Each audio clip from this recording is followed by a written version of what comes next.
ఇద్దరు ఎమ్మెల్యేల అనర్హత పిటిషన్లపై స్పీకర్ కీలక నిర్ణయం తీసుకున్నారు. పార్టీ మారారనేందుకు ఎలాంటి ఆధారాలు లేవని పోచారం శ్రీనివాసరెడ్డి, కాళ యాదయ్య అనర్హత పిటిషన్లను కొట్టివేశారు. ఇద్దరు ఎమ్మెల్యేలు బీఆర్ఎస్ లోనే ఉన్నట్లు చెప్పారు స్పీకర్. అటు ఎమ్మెల్యేల అనర్హత పిటిషన్లపై రేపు సుప్రీంకోర్టులో విచారణ జరగనుంది.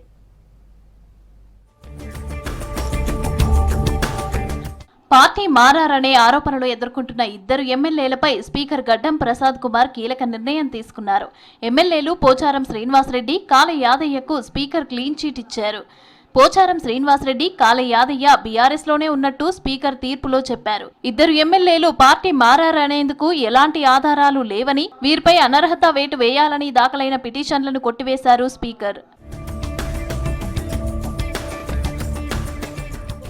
అనర్హత ఆరోపణ విషయంలో 5గురు ఎమ్మెల్యేలు అరికపుడి గాంధీ, గూడెం మహిపాల్ రెడ్డి, బండ్ల కృష్ణమోహన్, ప్రకాష్ గౌడ్, తెల్లం వెంకట్రావులు బీఆర్ఎస్ ఎమ్మెల్యేలుగా గుర్తిస్తూ స్పీకర్ గడ్డం ప్రసాద్ కుమార్ గతంలోనే తీర్పు చెప్పారు.